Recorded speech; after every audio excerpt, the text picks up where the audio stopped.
Jody Dimling and Michael McCammon, CardinalAuthority.com. A little preview here, Michael, of the Louisville-Boston College game.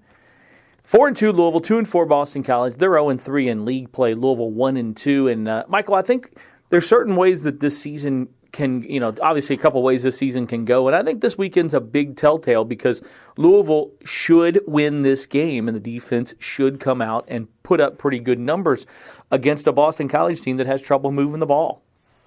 Yeah, I think you're right. I think this is a pivotal game for the Cardinals. We both talked about before the NC State game that kind of give us an idea of where this team is. And I think the team, with all the injuries they've suffered, we're still trying to figure out exactly who they are, which is, not really where you want to be at this point in the season. But it looks like their two most difficult games are now behind them. So it's time to really press forward.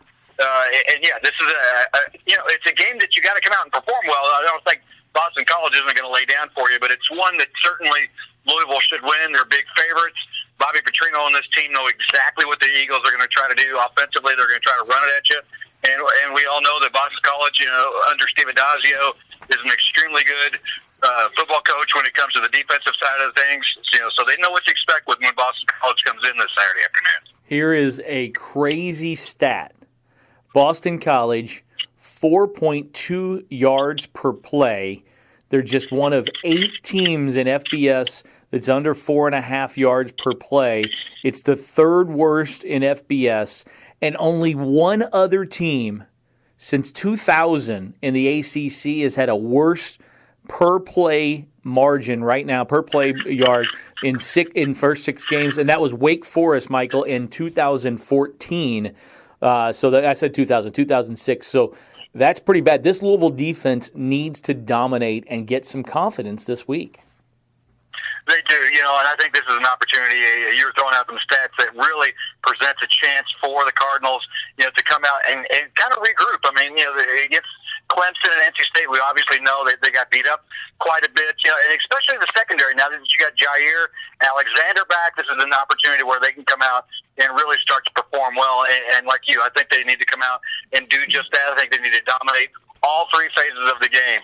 And when you look at it, this is a chance that they have. So will they come out and do it? I think they will. I expect that they'll probably be a double-digit favorite or a double-digit victory for the Cardinals. But, it's one of the concerns that I have is now that they've got, a pair of losses on the season, how will the team respond? We saw what happened at the end of last year. You hate to see them say, okay, we're just going to mail it in from here on out, because if you do that, your season goes south real quick. So curious to see how they do come out and respond with, knowing that it's really unlikely that they're going to win their division. Yeah, we've heard a lot of good things, so hopefully they do come out and put up some good time this week. Stacey Thomas won't play. I think Drew Bailey will. He's more of a game time decision with that high ankle sprain, and obviously Jair Alexander back on the offensive side of things. Dave Williams, I do expect to get some carries, and I also think, Jalen Smith is probably closer than what we thought. I'm not sure if we'll see him or not, but it's still kind of up in the air. And, by the way, number 8's going to play. So Lamar Jackson at full strength against this team, I really like his chances. This is a game, if you remember last year, he kind of got dinged up a little bit. Kyle Bolin had to come in for a couple of series. We were never sure what happened, and I do think this is a game where he got that turf toe last year. In looking back, it was up there on a cold afternoon in Boston in Chestnut Hill. So I look for Lamar to have a big game, and I look for a guy like Corey Reed, a young guy, to kind of show what he can do this week, and also Reggie Bonifant. I know a lot of talk, so the offense just needs to get some of those studs going, Michael. Yeah, and as I mentioned just a minute ago, a lot of people, when you mention Boston College, the first thing you think of is defense. And when you look at this year's Boston College team, their strength really is against the pass. They're one of the worst teams stopping the run, but they lead the league and are top 10 nationally in pass efficiency defense.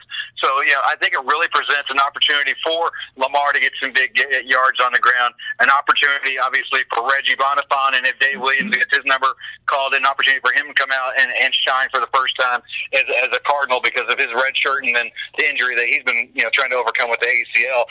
So there's an opportunity there for the Cardinal ground game to really rack up some yardage. And even though Boston College has fared well against the pass thus far this year, I still think Lamar is going to come out and pretty much have not have his way, but still have a pretty good day passing the ball as well. All right, Louisville 6-3 all time against Boston College. 2 of the last 4 wins, 4 in a row for Louisville. 2 of the last 4 over 50 points. Keep clicking, CardinalAuthority.com. We'll have our picks up. We'll have our picks of the game. We'll have a podcast, all kinds of things going on, and we'll have a visitor list on Friday afternoon as well. It's a big weekend for Louisville football, CardinalAuthority.com.